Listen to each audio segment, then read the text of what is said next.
और नई दिल्ली के सफदरजंग इलाके में मास्टर माइंड ब्रेन इंस्टीट्यूट ने मानसिक स्वास्थ्य और इसके इलाज को लेकर जागरूकता फैलाने के लिए प्रेस कॉन्फ्रेंस का आयोजन किया। CD फाउंडेशन ने माइंड ब्रेन इंस्टीट्यूट में उपलब्ध उपचार के विभिन्न पहलुओं पर जानकारी दी है। इलाज के बारे में क्या कुछ बताया है, इस रिपोर्ट में जानिए।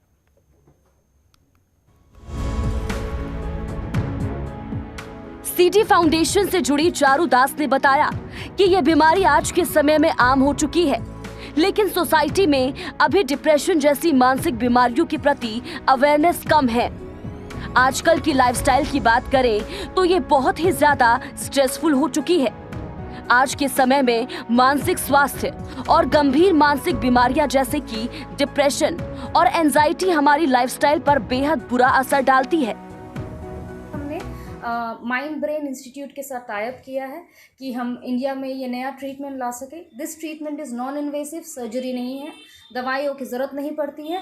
It's magnetic waves which according to consultation is given to patients. बहुत असरदार है, कम समय में असर दिखाता है, इकोनॉमिक है। एज यू नो, अमेरिका में ये 15 से 20 लाख लगता है। इंडिया में इन्होंने as of now awareness create करने के लिए मासेस को देखते हुए इसका कॉस्ट 1.5-2 लाख रखा हुआ है। इस दौरान मनोचिकित्सक डॉक्टर अनुरंजन बिष्ट ने बताया कि सही वक्त पर डिप्रेशन और मानसिक रोग की पहचान करने और अन्य शारीरिक बीमारियों को ध्यान में रखते हुए सही ट्रीटमेंट मुहैया कराने में किन किन दिक्कतों का सामना करना पड़ता है। इसके साथ ही बताया कि अगर ट्रीटमेंट सही वक्त पर ना मिल पाए तो दवाई का साइड इफेक्ट भी देखने को मिलता है। कुछ स्थितियों में ये साइड इफेक्ट लंबे समय के बाद नजर आते हैं, जबकि कुछ स्थितियों में जल्द ही रिएक्शन हो सकता है। मनोचिकित्सा में हम लोग डिप्रेशन, एंजाइटी और विभिन्न प्रकार के मनोरोग का इलाज करते हैं। और आज तक ये था कि इलाज में हम खाली दवाइयों से इलाज करते थे, लेकिन दवाइयों से काफ़ी परेशानियां हो जाती हैं पेशेंट्स को। एक तो वो ठीक से काम नहीं करती हैं, या तो फिर दवाई लेने से आदमी को बहुत सुस्ती आती है, या वज़न बढ़ जाता है, या दवाई की आदत पड़ जाती है और सालों साल दवाई लेनी पड़ती है। तो पिछले 5-6 सालों में एक नया ट्रीटमेंट आया है जो बिना दवाई का है, और इसमें हम डिप्रेशन, एंजाइटी का इलाज करते हैं। और पेशेंट कोई साइड इफ़ेक्ट नहीं है, पेशेंट बिल्कुल ठीक हो जाते हैं इलाज के बाद, और दवाई उनको नहीं लेनी पड़ती है। माइंड ब्रेन इंस्टीट्यूट के हेड डॉक्टर नाजिम अली इदरीसी ने कहा कि उन्होंने मानसिक रोग के इलाज को भारत के अनुकूल कर दिया है, जो कि कम दामों में संभव हो पाएगा। इसके साथ ही उन्होंने कहा कि जो लोग गरीब हैं या जिनके पास इतने पैसे नहीं हैं, उनको सब्सिडी भी दी जाएगी।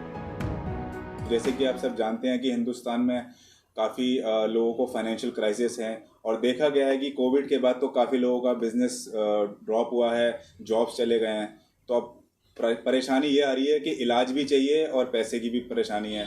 उसको मद्देनज़र रखते हुए हमने इसमें काफ़ी फ्लेक्सिबिलिटी रखी है। फ्लेक्सिबिलिटी का मतलब ये है कि अच्छा डिस्काउंट रखा है। अभी हमारे पास पहली जो क्वेरी आती है पेशेंट की, फर्स्ट कंसल्टेशन ये सब कहते हैं, वो हमारे जो अनुभवी साइकियाट्रिस्ट हैं उनके साथ फ्री रहती है।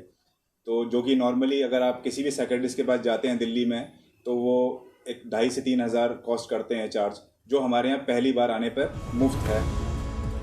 मेंटल से जुड़ी बीमारियों का इलाज लोग ज्यादातर विदेशों में कराने जाते थे, लेकिन अब इस बीमारी का इलाज भारत में भी होगा, और वो भी कम दामों में।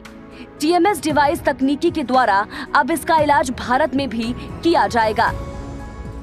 दिल्ली से जनतंत्र टीवी के लिए शाहनवाज खान की रिपोर्ट।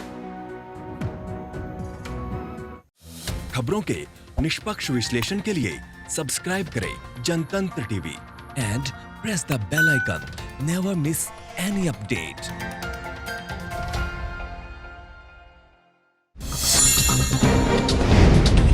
डाउनलोड कीजिए जनतंत्र टीवी ऐप को, जो कि अवेलेबल है गूगल प्ले और ऐप स्टोर पर। अधिक जानकारी के लिए अभी डाउनलोड करें।